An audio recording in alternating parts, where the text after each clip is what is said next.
Hello friends, welcome to వవీస్ home. ఇవాల్టి special Varalakshmi Vratam రోజున అమ్మవారికి నైవేద్యంగా 11 రకాల ప్రసాదాల్ని ఏ విధంగా ప్రిపేర్ చేసుకోవాలో చూద్దాం. ఫస్ట్ వచ్చేసి పూర్ణం బూరెల్ని ఎలా ప్రిపేర్ చేసుకోవాలో చూద్దాం. ముందుగా ఒక బౌల్లో 1/2 కప్పు మినప్పప్పు అలాగే 1 కప్పు బియ్యం వేసి 2-3 సార్లు బాగా వాష్ చేసుకోవాలి. ఇలా అంతా బాగా వాష్ చేసుకున్న తర్వాత ఒక 4 గంటల సేపు పాటు బాగా నానబెట్టుకోవాలి. తర్వాత ఒక మిక్సర్ జార్లో మనం ముందుగా నానబెట్టుకున్న మినప్పప్పు అలాగే బియ్యాన్ని తీసుకొని కొద్దిగా వాటర్ వేసి మెత్తగా గ్రైండ్ చేసుకోవాలి.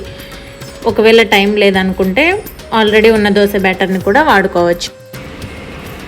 ఇలా మెత్తగా గ్రైండ్ చేసుకున్న తర్వాత ఇందులో 1 టీ స్పూన్ వరకు మైదా పిండిని వేసి బాగా కలుపుకొని పక్కన ఉంచుకోవాలి. ఇలా వేసుకోవడం వల్ల పూర్ణం బూరెలు అనేది మనం ఆయిల్లో వేసినప్పుడు పూర్ణం బయటికి రాకుండా ఉంటుంది. తర్వాత 1 కప్పు శనగపప్పును 1 గంట సేపు పాటు బాగా నానబెట్టి ఇందులో 2 కప్పుల దాకా వాటర్ వేసి 2-3 విజిల్స్ వచ్చే వరకు ఉంచుకోవాలి. శనగపప్పును బాగా ఉడికించుకున్న తర్వాత ఎక్స్ట్రా వాటర్ని స్ట్రెయిన్ చేసేసుకోవాలి. తర్వాత ఒక మిక్సర్ జార్లో వేసి మెత్తగా గ్రైండ్ చేసుకోవాలి. తర్వాత మనం మెత్తగా గ్రైండ్ చేసుకున్న పూర్ణాన్ని ఇలా ఒక ప్యాన్లో వేసి ఇందులో 1 కప్పు శనగపప్పుకి 1 కప్పు బెల్లాన్ని వేసుకోవాలి. వేసుకొని బెల్లం మొత్తాన్ని బాగా కరిగించుకోవాలి.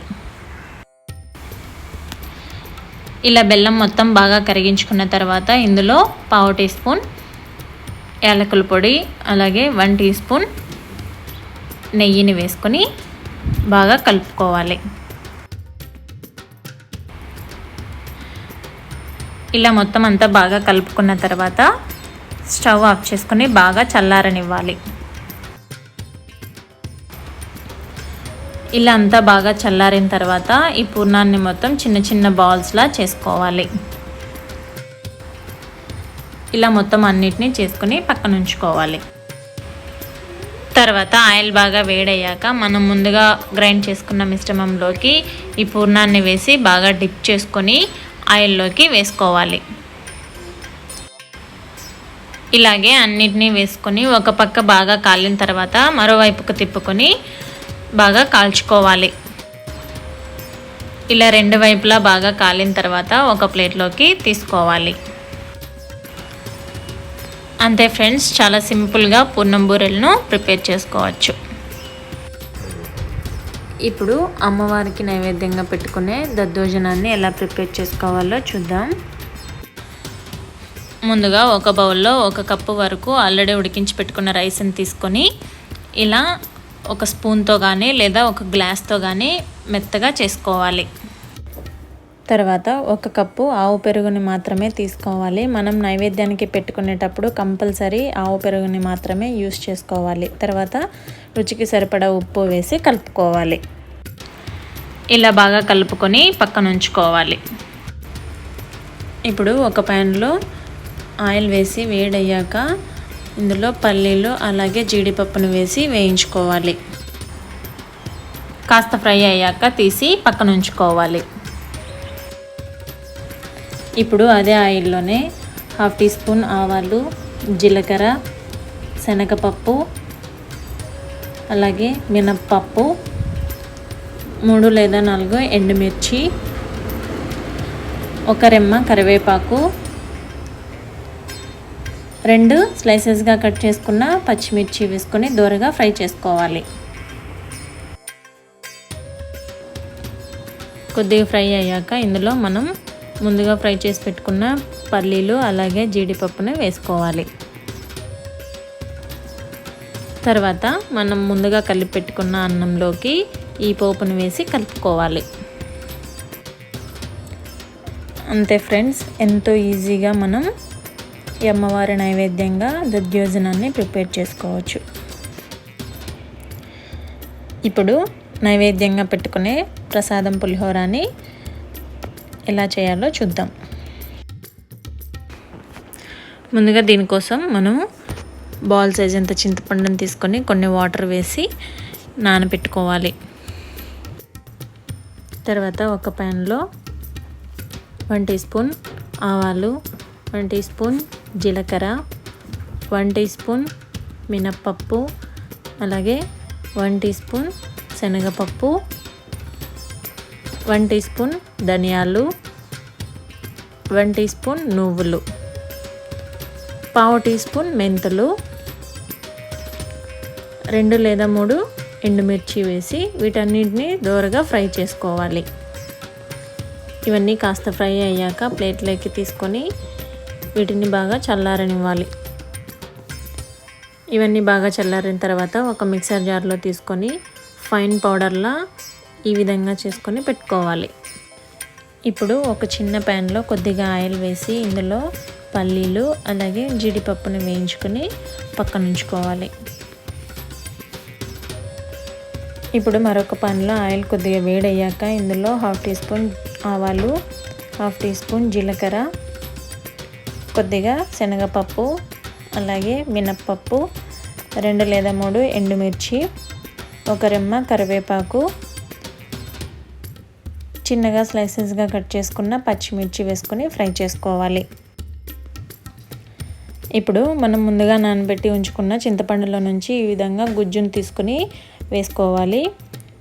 తర్వాత 1/2 టీ స్పూన్ పసుపు, రుచికి సరిపడా ఉప్పు,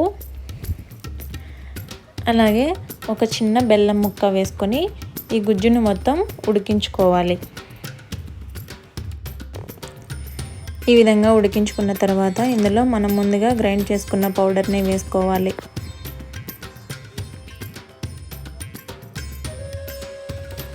ఇలా కాస్త దగ్గర పడ్డాక ఇందులో ఆల్రెడీ ఉడికించి పెట్టుకున్న రైస్ని వేసుకొని అలాగే రుచికి సరిపడా ఉప్పు వేసుకొని బాగా కలుపుకోవాలి.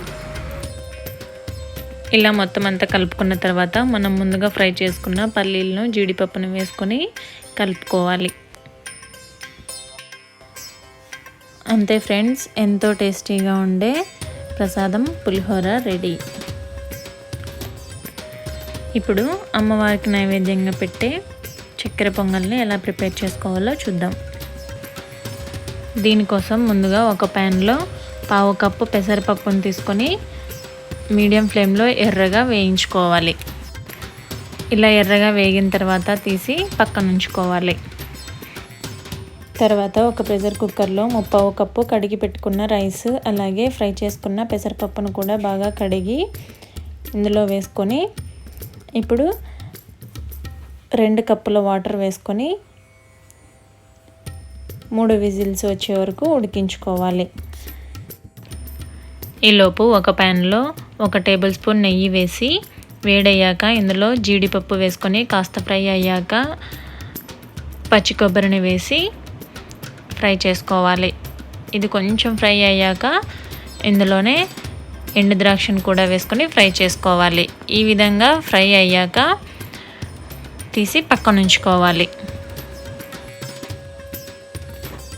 తర్వాత అదే ప్యాన్లోనే పాకం కోసం 1/2 కప్పు చక్కెర అలాగే 1/2 కప్పు బెల్లం వేసి 1/2 కప్పు వరకు వాటర్ వేసుకొని ఈ చక్కెర బెల్లాన్ని మొత్తం బాగా కరిగించుకోవాలి. ఈ విధంగా బెల్లం చక్కెర బాగా కరిగిన తర్వాత ఇలా స్ట్రైన్ చేసుకోవాలి. ఇప్పుడు వేపరంతా పోయిన తర్వాత ఓపెన్ చేసి చూస్తే రైస్ చక్కగా ఉడికింది. ఈ రైస్లోకి పాకాన్ని వేసి రైస్ బాగా దగ్గర పడే వరకు ఉడికించుకోవాలి. ఈ విధంగా రైస్ కాస్త దగ్గర పడ్డాక ఇందులో 1/2 టీ స్పూన్ ఇలాచీ పౌడర్, మనం ముందుగా ఫ్రై చేసుకున్న జీడిపప్పు పలుకులు, 2 టేబుల్ స్పూన్ల నెయ్యి వేసి బాగా కలుపుకోవాలి. ఇలా కలుపుకున్న తర్వాత చివరిగా మన దగ్గర ఉంటేనే చిటికెడు పచ్చకర్పూరంని వేసుకుంటే గుడిలో పెట్టే ప్రసాదం టేస్ట్ అదే స్మెల్ చాలా బాగుంటుంది. వేసుకోకపోయినా చాలా టేస్టీగా ఉంటుంది. అంతే ఫ్రెండ్స్, చాలా సింపుల్గా మనం ఈ చక్కెర పొంగల్ని ప్రిపేర్ చేసుకోవచ్చు. ఇప్పుడు అమ్మవారికి నైవేద్యంగా పెట్టే ఈ చలివిడిని ఎలా ప్రిపేర్ చేయాలో చూద్దాం. ముందుగా దీనికోసం 1 కప్పు బియ్యం పిండి, ఇక్కడ మనం నైవేద్యం కోసం తక్కువ క్వాంటిటీలో తీసుకుంటుంటాం కాబట్టి ఇన్స్టెంట్ రైస్ ఫ్లోర్ని తీసుకుంటే సరిపోతుంది. ఇందులోనే 1/2 కప్పు బెల్లంని వేసి బాగా కలుపుకోవాలి. ఇలా బెల్లము బియ్యం పిండి అంతా బాగా కలిసిన తర్వాత కొంచెం కొంచెంగా వాటర్ని వేస్తూ ముద్దలా కలుపుకోవాలి. ఇలా ముద్దలా కలుపుకున్న తర్వాత మనకిష్టమైతేనే 1/2 టీ స్పూన్ ఆవు నెయ్యిని మాత్రమే వేసుకొని కలుపుకోవాలి. ఇలా చలివిడిని ప్రిపేర్ చేసుకోవచ్చు. ఇప్పుడు అమ్మవారికి నైవేద్యంగా పెట్టే పానకాన్ని ఎలా ప్రిపేర్ చేయాలో చూద్దాం. దీనికోసం ముందుగా 1 గ్లాస్ వాటర్ని తీసుకోవాలి. తర్వాత ఇందులో 1/2 కప్పు బెల్లంని వేసుకుని బెల్లం అంతా బాగా కరిగించుకోవాలి. ఇలా బెల్లం అంతా బాగా కరిగిన తర్వాత మరొక బౌల్లోకి స్ట్రైన్ చేసేసుకోవాలి. ఇలా స్ట్రైన్ చేసుకున్న తర్వాత ఇందులో 1/2 టీ స్పూన్ మిరియాల పొడి, అలాగే 1/2 టీ స్పూన్ ఇలాచీ పౌడర్, 6 లేదా 7 తులసి ఆకుల్ని వేసుకుని బాగా కలుపుకోవాలి. అంతే ఫ్రెండ్స్, చాలా సింపుల్గా మనం పానకాన్ని ప్రిపేర్ చేసుకోవచ్చు. ఇప్పుడు వడపప్పుని ఎలా ప్రిపేర్ చేసుకోవాలో చూద్దాం. దీనికోసం ముందుగా 1/2 కప్పు పెసరపప్పును తీసుకొని బాగా వాష్ చేసుకొని అందులో వాటర్ వేసి 4 to 5 అవర్స్ నానబెట్టుకోవాలి. ఇలా నానబెట్టి తీసుకున్న పెసరపప్పునే వడపప్పు అంటారు. ఇలా ఈ విధంగా చలివిడిని, వడపప్పుని, పానకాన్ని ప్రిపేర్ చేసుకోవాలి. ఇప్పుడు అమ్మవారికి అలాగే ముత్తైదువులకి వాయినంలో ఇవ్వడానికి ఈ పచ్చి శనగల్ని ఎలా ప్రిపేర్ చేసుకోవాలో చూద్దాం. దీనికోసం ముందుగా శనగల్ని తీసుకొని అందులో కొద్దిగా పసుపు వేసి ఓవర్ నైట్ నానబెట్టుకోవాలి.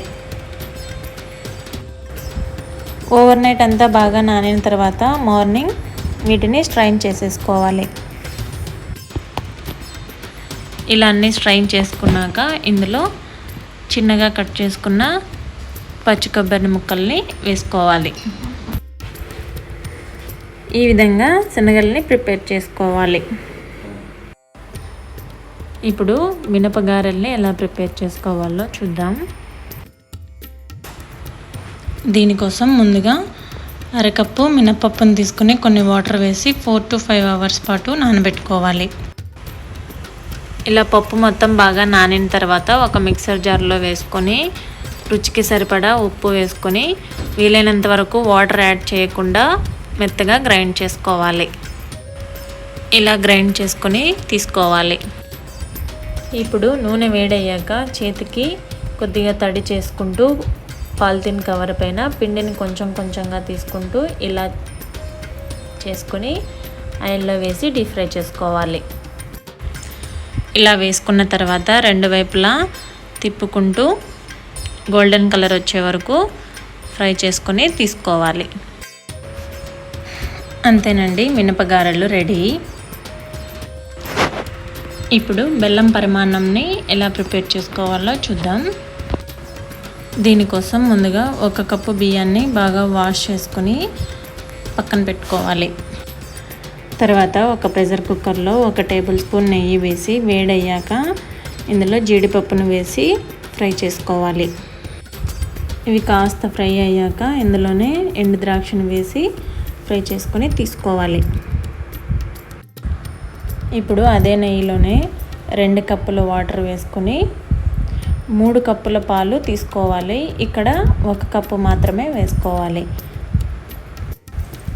ఇలా వేసుకున్న తర్వాత ఇందులోకి మనం ముందుగా కడిగి పెట్టుకున్న రైస్ని వేసుకొని మీడియం ఫ్లేమ్లో 3 విజిల్స్ వచ్చే వరకు ఉంచుకోవాలి. ఇప్పుడు మరొక పాన్లో మిగతా 2 కప్పుల పాలను తీసుకొని వేడి చేసుకోవాలి. ఇప్పుడు పాకం కోసం మరొక ప్యాన్లో 1 కప్ రైస్కి 1.5 కప్పు బెల్లం వేసుకొని 1/2 కప్పు వాటర్ వేసుకొని బెల్లం మొత్తాన్ని బాగా కరిగించుకోవాలి. ఇలా మొత్తం అంతా బాగా కరిగిన తర్వాత ఇందులో 1/2 టీ స్పూన్ ఇలాచీ పౌడర్ని వేసుకొని కలుపుకోవాలి. ఇప్పుడు పాకాన్ని స్ట్రైన్ చేసుకొని పక్కన ఉంచుకోవాలి. తర్వాత ఇలా అన్నం మొత్తం బాగా ఉడికిన తర్వాత ఇందులోకి మనం ముందుగా కాంచి పెట్టుకున్న పాలను వేసుకొని ఒక 5 నిమిషాల పాటు లో ఫ్లేమ్లో ఉంచుకోవాలి. ఒక 5 నిమిషాల తర్వాత ఇందులోకి మనం ముందుగా స్ట్రైన్ చేసుకున్న బెల్లం పాకంని వేసుకొని కలుపుకోవాలి. ఇలా అన్నం కాస్త దగ్గర పడ్డాక ఇందులో 1 టేబుల్ స్పూన్ నెయ్యి, అలాగే మనం ముందుగా ఫ్రై చేసుకున్న జీడిపప్పు, ఎండు ద్రాక్షను వేసుకొని కలుపుకోవాలి. అంతేనండి, బెల్లం పరమాన్నం రెడీ. ఇప్పుడు పాలతో సేమియా పాయసాన్ని ఎలా ప్రిపేర్ చేసుకోవాలో చూద్దాం. పాన్లో కొద్దిగా నెయ్యి వేసి వేడయ్యాక అందులో బాదం, ఎండు ద్రాక్ష, జీడిపప్పు వేసి ఫ్రై చేసుకోవాలి. ఇలా ఫ్రై అయ్యాక తీసి పక్కన ఉంచుకోవాలి. ఇప్పుడు ఇందులోనే 1 కప్పు సేమియాని వేసి రోస్ట్ చేసి పక్కన ఉంచుకోవాలి.